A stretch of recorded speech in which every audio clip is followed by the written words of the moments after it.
The check is still locked up. My husband doesn't know it's there. This woman received a $9.7 million check from her online affair. His profile picture was an older man with a dog. Looked like he had a little country flavor to him. A nice looking guy. I never had a man talk to me like he did. Good morning, sweetheart. I'm making this video for you, Sue. Morris gave Sue what she was looking for emotionally, but it didn't take long for this story to go off the rails. The first thing was the sharks. He needed money to ward off the sharks. He was lucky to be alive, let's put it that way. I currently have over $56,000 in credit card debt now. He's always insisted that he will repay me very generously. And he had this check sent to me to hold until he could get here. I can't say no to Morris. I love you so much. If something happens, I don't know if I can deal with it. Join us on this week's episode of Catfish. We'll get straight to the truth behind this $9 million check. Don't forget to like, comment, and subscribe. Your engagement with our videos help us reach new audiences and can potentially stop other people from being scammed. Okay, team, we got another case. This one is crazy. It's from a woman named Sue. I'll read her email. She says, "Hi, Catfish team. I've been involved with a man named Morris for almost 3 years, and I think I might have been scammed out of $200,000. He claims to be detained by the DEA in Alaska and is pressuring me to send another $1,500 to help him get released. He promises to pay me back with millions of dollars from an ExxonMobil check. I'm emotionally attached to Morris and I'm struggling to let it go. Please help me find out if Morris is the real deal. Sincerely, Sue." Hi, social catfish team. My name is Sue. I'm 71 years old and I live in North Carolina. I grew up very rural. I was a tomboy as a girl. I went to a 4-year nursing program at a Baptist college and I got a job being an OB nurse, working maternity, labor, delivery, postpartum type nursing. And then I eventually became the head nurse of the department. I met a man that was security guard at the hospital in the evenings. He ended up being my husband. We had 3 sons. He got us involved in drugs, marijuana and powdered cocaine. The feds busted into the house. He went to prison. He was sentenced to 8 years of federal time. I had the option of an automatic divorce because of his legal status. He couldn't argue the point, and I took advantage of that. I moved to North Carolina to get away from him. After many years of raising her 3 children on her own, Sue would eventually meet her current husband, David. We got married in August of '91. We had a really nice little outdoor wedding beside the house. Then it started going downhill pretty quick. It was obvious he wasn't doing some of the right things. I just have never felt like I could trust him. We are not on the same level intellectually. He won't go to church with me. There will be days go by when he may not say a word to me. He's just not present. David's cyclic, he's up and he's down, and he started listening to radio preachers, and he calls me one afternoon and tells me he's just listened to this religious program and he has to confess to me that he and this other woman, I won't mention her name, they did have an affair. I said, well, thank you very much for the information. I knew it already, but it's nice to have that closure that, yes, now I know for sure. Although Sue was still married, she was contacted by a mysterious profile on Facebook that would change her life forever. The first time Morris reached out to me was Easter Sunday evening. He had seen my church service posted on my page, and he starts commenting, chatting. Seems like just an awesome, very Christian guy, peaceful sort of person, just seemed like a real delight. We're having conversations about our backgrounds and stuff. So I've told him my life story, and he says, you've told me a lot about you, so I'm going to tell you about me. He tells me that he was born in Belgium. He came to the States when he was 27, and that he was working at an oil firm in Dallas as an engineer. He told me his wife had died of bone cancer and that he had a daughter 10 years old and a son 15 years old. We talk on the phone. We did Google chat. His profile picture was an older man with a dog, laid back, blue jeans type of picture. He's 5'11". The hair in the picture was graying, beard and mustache. A nice looking guy. Looked like he had a little country flavor to it. He said he was a Christian man, that he was raised Baptist. He said he was a born again Christian. He just seems like a really fine person, and we're on an equal level. We both got college degrees. We both are very smart. Wow, it was so refreshing to have someone that I felt like I could really talk to. This is when Morris began to speak of being in love and having a future with Sue. I never had a man talk to me like he did. He would refer to me as his queen or as his wife, sweetheart, babe, and he started telling me how much he cared for me and that we had similar thoughts and plans for things we could do. He was singing to me and it was not a physical thing. We deeply loved one another, but it wasn't sexual. It was romantic, but it wasn't sexual stuff. Just really, really loved this man. Just as Sue and Morris's love grew, Morris would be presented with a job opportunity and would ask for Sue's help. He asked me to pray. He says, I have an opportunity to do this job. Would you pray for me? And within a day or so, he's got the job and he's packing up to go to Alaska. It seems Sue's prayers had worked. In just a few days, Morris had arrived in Alaska to begin his new job on the oil rig. But this is when everything took a turn. Once he got to this contract in Alaska, things started happening pretty quickly. We did a video call early on. It was kind of fuzzy looking. I thought, well, it's the mist or something, He's out on this oil rig in the Bay of Alaska. The first thing was the sharks. He needed money to ward off the sharks. It was some kind of stuff they put in the water to make the sharks scoot away.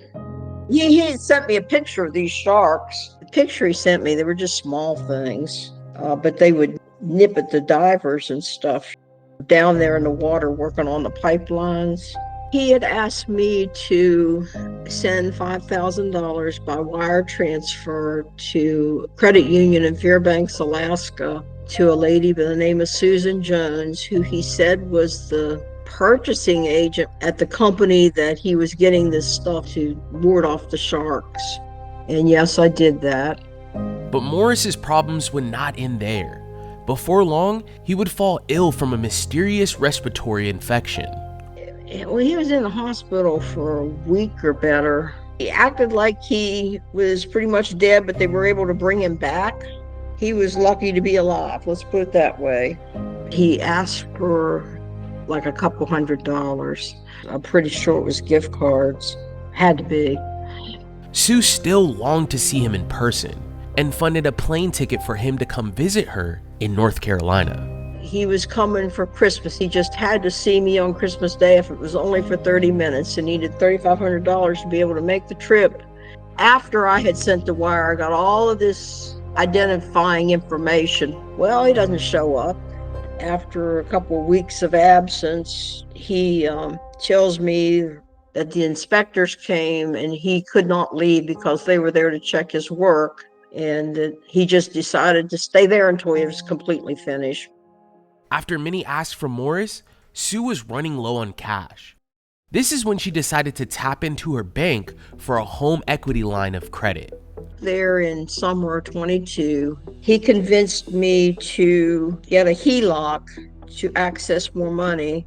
My husband had to agree to this. It was a joint loan, the property's involved and deed of trust and everything. So I went to Coastal Federal Credit Union, and the most they'll do is $50,000. Morris got probably upwards of $20,000 out of that. And I went to PNC Bank, and we were able to get a $140,000 credit line there. Supposedly, the $39,000 was to his agent in Houston.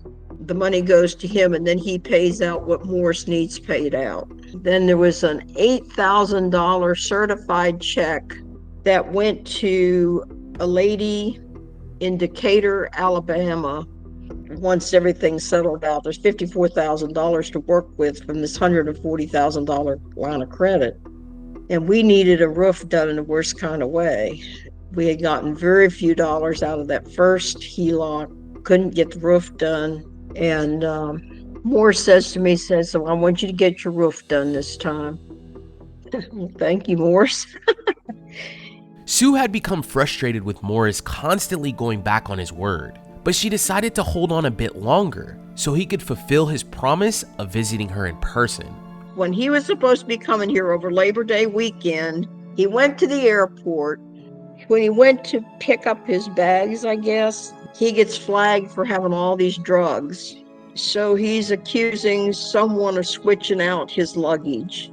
Later on, he found out that somebody was about to be arrested, so they did this, but yet they reviewed all of the security footage and they could not find nothing to confirm that somebody had switched out his luggage. So I actually called the DEA in Anchorage, Alaska, which was supposedly where he was.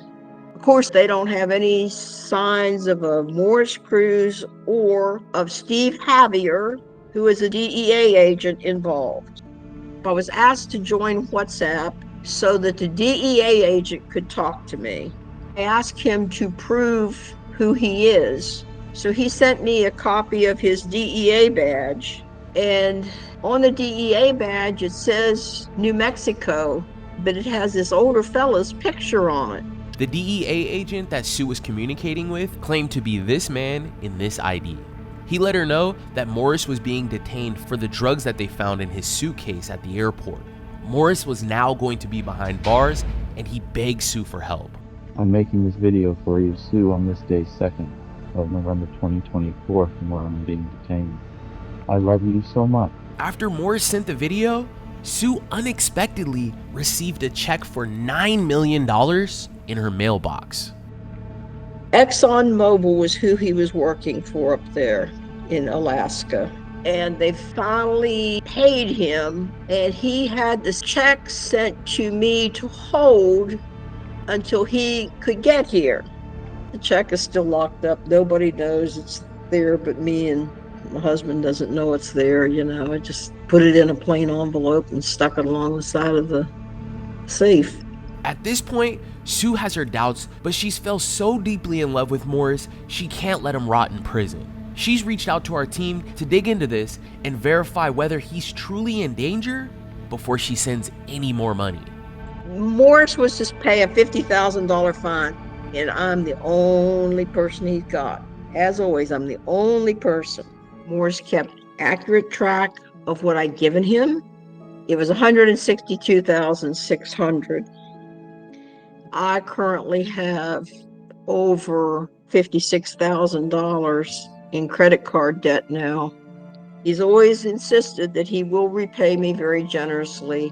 And he's always said to me in his just little broken-hearted little boy voice, he says, honey, no matter what happens, he says, I will always love you because you've done so much for me.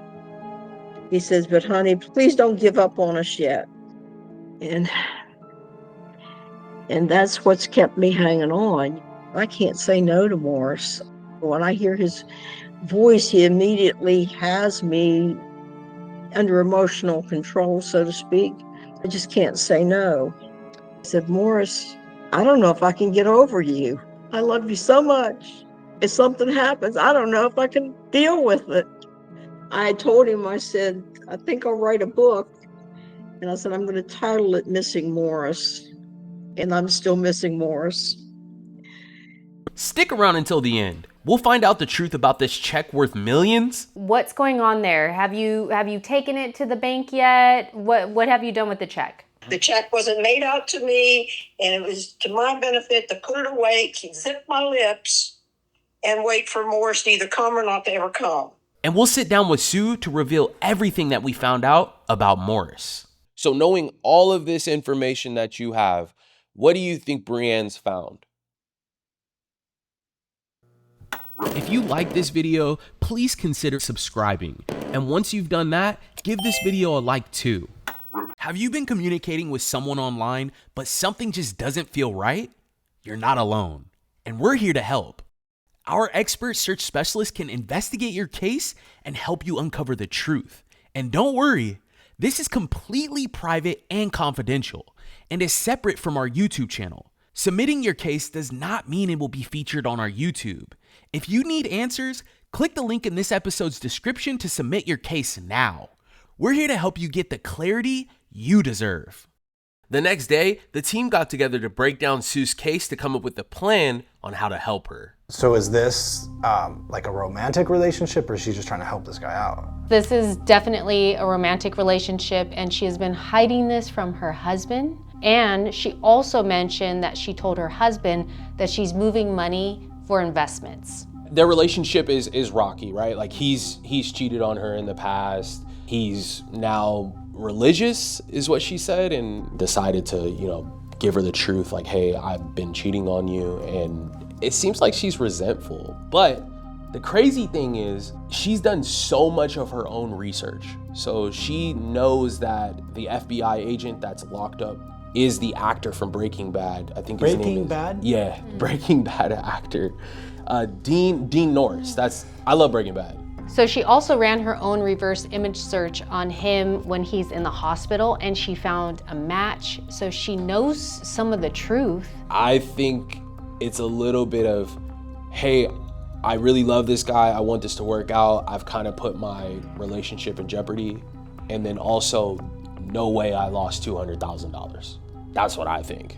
Well, she has a really strong emotional connection with this guy. And she also mentioned that's something she's not getting from her husband. And so I don't think she wants to give up this friendship, this emotional connection, but she also doesn't want to keep sending money. She's even sent money in the mail. She's sending money to people she doesn't know. She's gonna get in trouble at some point. I mean, he's asking her to wire funds so that he can ward off sharks.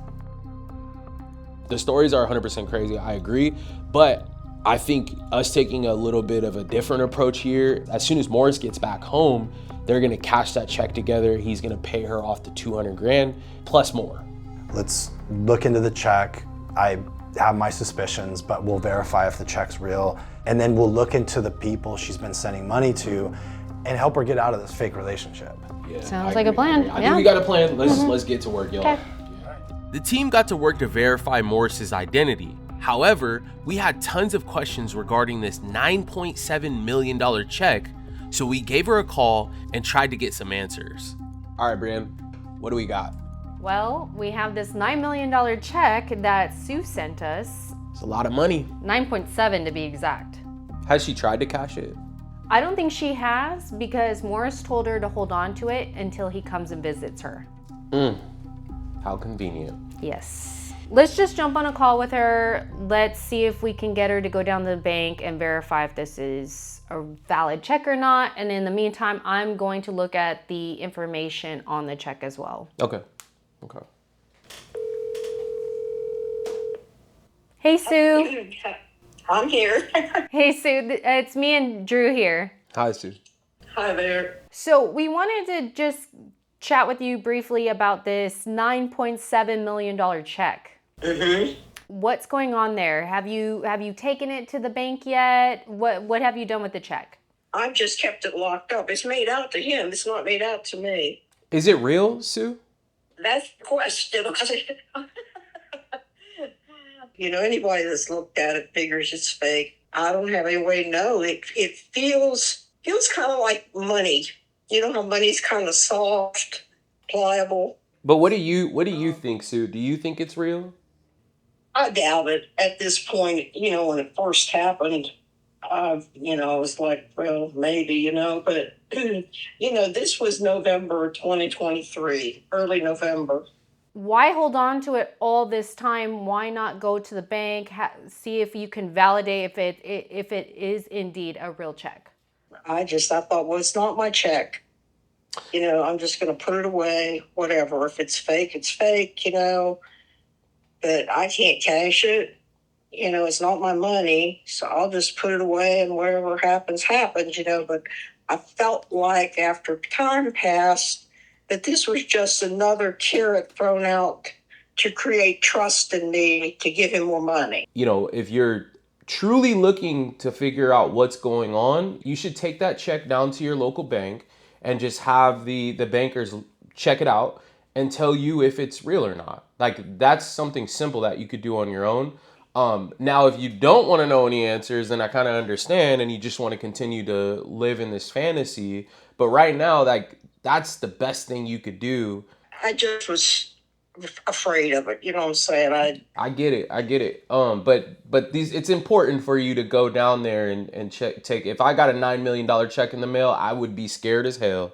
So I would take it down there to the bank and have them look at it, and what happens is what happens, right? Well, if you can, I understand what you're saying. I understand that he's saying he can't because of this, and this that have happened. He said, how did he say it? In perfect time, everything is going to be fine. You got an FBI agent that's reached out to you that's pretending to be the actor on Breaking Bad. You've been fed 40 different reasons of why he can't come and see you and pick up this check.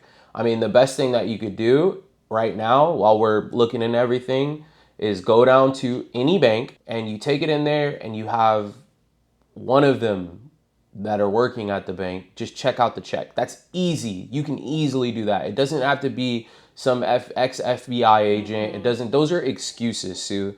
Just take the check down there and then we're going to meet up tomorrow and we're going to let you know what we found, okay? I hear what he's saying. I guess if it's safe for me to do that, I just didn't want in the middle of it. The check wasn't made out to me, and it was to my benefit to put it away, zip my lips, and wait for Morris to either come or not to ever come. Okay. You know what I'm saying? Yeah, but I'm uneasy with it legally. I am uneasy with it. Well, if you're uneasy with it, this is more of a reason to go and get it verified. You need to take it to a professional check checker. I don't know what that is. just a teller, any teller. I promise you. Hopefully that guy that I talked to at the bank will be there tomorrow. Okay, you got this. You got this. We're here for you. And if you have any questions, just give me a call, okay? All right, dear. Thank you. All right. Thank you, Sue. All right. Bye. So she's taking the check. She's taking the check. She said she's going to take the check. Mm-hmm. This is really hard for her. Okay. Well, I mean, we're going to sit down with her tomorrow, so let's get ready for that. Okay. Okay. Sounds good. Thanks. While Sue headed to the bank to confirm if the check was real or not, Brienne and the research team finished up everything on their end. And the next day, we sat down with Sue to give her the truth. Sue, how's it going? It's all right. It's Monday. What can we say? It's nice to finally meet you face to face, Sue. I know everything about your story. There's so much to this whole thing. When we talked on Thursday, it threw me for a loop. I left that call feeling like the villain instead of the victim. What bothered you most about our call with you?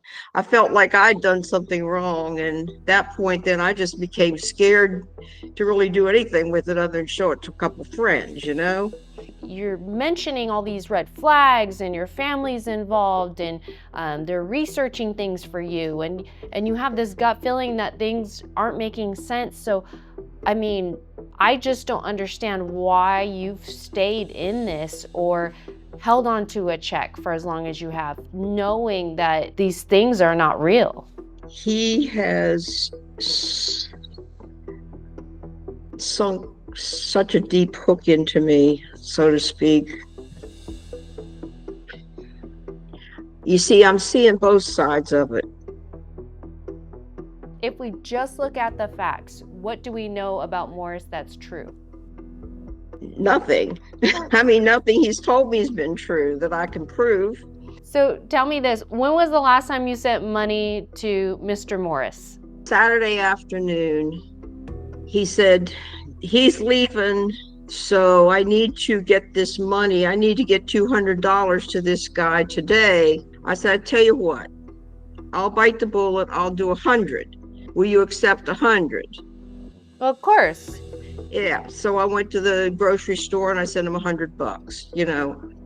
At least it wasn't $1,500. Yeah, but we told you not to send him money. You don't need to keep him engaged. Your family researching the images, they found the original images from some of the stuff that he even photoshopped and sent to you. They've also broken down the ID, told you that it's a fake ID.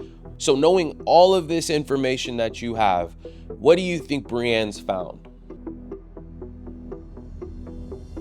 I would like to think she's found his identity. So you took the check down there. Mm-hmm. And what happened? It's a fake check, and that they can't. There's nothing more they can do with it, but it's just a fake check. What you're going through with this person is really normal. We see it on a day-to-day basis. And today we just want to put things to rest, honestly. Like, I know you're tired, so let's just jump into what we found, and hopefully we'll put your mind at ease. I'm ready. You often hear Morris's voice, and we had asked you to record his voice. After our team listened to the voice recording, I think we're confident as to where this person's located. Why do you say that? Right. So we have to do what we have to do. I know it's scary, but you just need to brace yourself, have the courage, and do what we have to do. Okay? Well, I'm working on something else too, so just give me a minute, okay? Yeah, when we're about to pay them back, if we can't pay them all at once, if they don't, we can clear up the debt and close the cards, right? Oh, Okay. that would kill your credit. Okay. What I'm really after is, can we pay it off at once? He speaks slowly. It's almost like he has a little bit of a speech impediment or something. It's a little weird. But it does not sound African to me. It sounds like an older person. I've thought perhaps a couple of times he reminds me very much of a Mexican investor I had that I sold several properties to. He would use the term more better. So you think it sounds Latin? I don't think it sounds African, no. So we've listened to a lot of accents. We've listened to specifically scammers from West Africa. This is 1,000% a West African accent. Well, are they able to change how they sound or something? Of course, you can alter your voice, but his voice is not altered, and we can hear it very clearly. He doesn't sound like any of the Nigerians that I associate with, like in church. He just doesn't. He doesn't sound like that. It's a West African accent, Sue. Well, you know more about it than I do. How does that make you feel?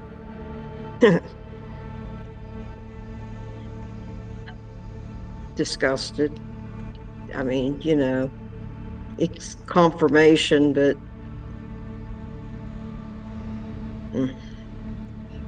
he has sworn to me that he has two white parents, and I have no racial prejudice whatsoever, and I've stressed that.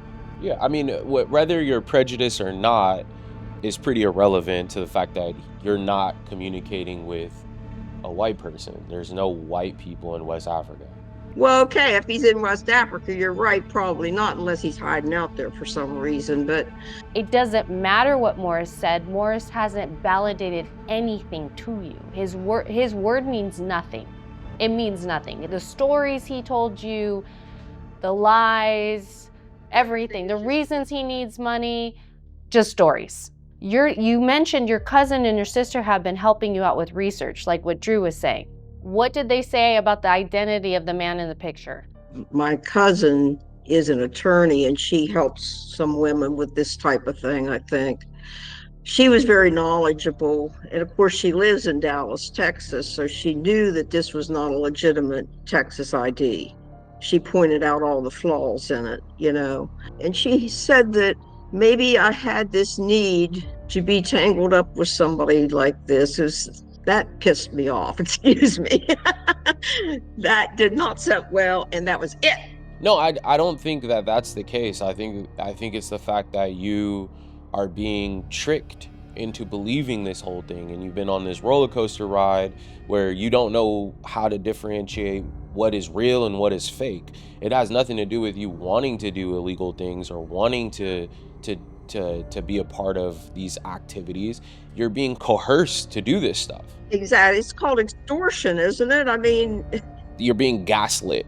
oh, It's all a bunch of lies. That's all it is. You're just being lied to, but you need to wake up and realize what's really going on. This is a person in West Africa, either in Ghana or Nigeria, and they do this for a living. They may not be great at photoshopping, they may not be the greatest at coming up with lies, but one thing that they're good at, really good at, is the art of gaslighting. okay. See, I didn't understand that that's what gaslighting is. We want to put this whole thing to rest because these last two pieces of information are very important, and it's very, very important for you to hear these two things to understand more about who this person that you've been chatting with all these years really is. That's the goal. I want to share something with you, Sue. We ran reverse image searches for the images that you sent over, and the man in these images is a person by the name of Jeff. Huh? The man in these images is not Morris. This is a man named Jeff. He's a normal guy with a YouTube channel who uploads videos about gardening life and farming. He has no idea who Sue is, but he's also a victim because his likeness and images have been stolen to dupe Sue out of money. Sue, you're communicating with a scammer. This is a romance scammer. This person's from West Africa. You need to block this person. They're using these fake images from this innocent man, Jeff, and they're sending him to you, and you're just sending money, and then you're throwing it down the drain. You're just burning money every time you send money Well, to there this won't person. be any more money now. There just simply won't be. Good. But he's imitating more than Jeff. I mean, my goodness, look at all these different pictures he sent me by this point. Yeah, the internet is really easy to pretend to be someone that you're not. They can take a photo of me and put it on to a profile and start chatting with you. This is all Like very... the guy in the hospital bed. Yeah, this is all very normal tactics used by a romance scammer. Right, I understand. That $9.7 million check you've been holding to, supposedly the funds were coming from a company by the name of Jamar Acquisitions LLC. This is a legitimate company. I did find a lawsuit against this company where they owed another company $50,000. The ExxonMobil, that was photoshopped onto the check. And if you notice too, ExxonMobil, Jamar Acquisitions LLC, the $9.7 million, all of this is in different fonts. And as you well know, you went down to the bank, and what did you find out about the check? It's fake. It's no good. So nothing on the check is even valid.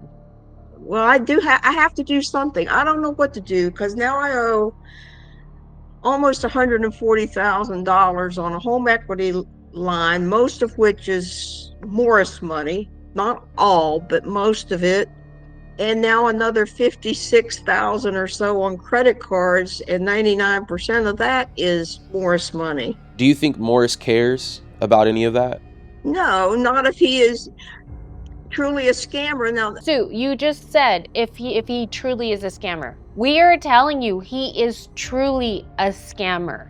I do have some fears for you, Sue, that you're not getting it. And I'm worried that you're going to continue talking to this person and still continue to get scammed. You're just lighting this money on fire. You're basically flushing money down the toilet that you will never see again. And your time. You're wasting a bunch of time communicating with someone and holding on to their words and holding on to all of the sweet little things that they've told you. We've been trying to figure out why exactly you continue to talk to this person, and I think I figured it out.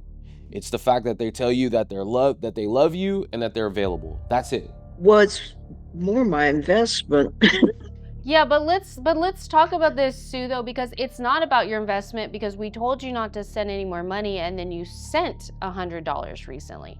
And we didn't even touch on the fact that you are married and you have a husband and he doesn't know about any of this. He knows I've been sending money, okay? I mean, he had to help me get the HELOCs. Why not just divorce your husband? If you're so unhappy and, you know, you've obviously sought something outside of your relationship with him, which kind of led you into sending all of this money, right? So why not just cut it off? Because I can't survive. You know what my income is? But Sue, what could you have done with all the money that you gave Morris? Well, exactly. What have you learned through this meeting today? Well, I've learned that Morris is fake, and I've learned that Sue is not going to entertain any more of these fellas, you know? I mean, which I never did before. Morris was just so different.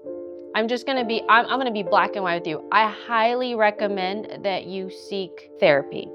My therapy will probably be me and God. I do not like therapists, period. I can handle this. I do not like therapists. I'll be damned, excuse my language, but they're not getting my money to sit there and listen to me talk. A lot of people benefit from going to therapy. If you don't want to do therapy, that's perfectly fine. I'll have to see how I do. I'm not sure that I need it. My biggest thing now is how am I coming up with almost $1,600 for credit card payments between now and the 26th of the month. I don't have a dime of it. So I'm at the point where I have to look into bankruptcy or going out and finding a full-time job, or you know, the first line of effort of getting any recourse is filing a police report. We do recommend you go do that today. Brianne will update you on any other information she gets from reaching out to these people that were involved, that were accepting your money, because that's very important stuff. Just give us some time. We'll get to that and we'll reach back out to you, okay? I am going to file a police report. I really am. Well, Sue, we'll talk to you soon. Thank you for reaching out to us. Just know it's fake. Stop. Yes. Wrap it up. End it. Block them. Okay. Thank you, guys. I appreciate it. All right, Sue. Talk to you soon. Seekers, it's almost time for our weekly live stream. Come hang out with our team and get a live update from Sue. We'll find out whether or not she's gone down to the police station and filed a police report. Sue's husband has also decided that he would like to make an appearance on the live. This is all going down this Thursday at 3 p.m. Pacific time. You can find the link to our live stream on our YouTube channel by clicking the live tab and going to our most recent video. See you all there. If you have been involved in a romance scam, don't forget to report it. It helps get the word out and potentially stops other people from being scammed.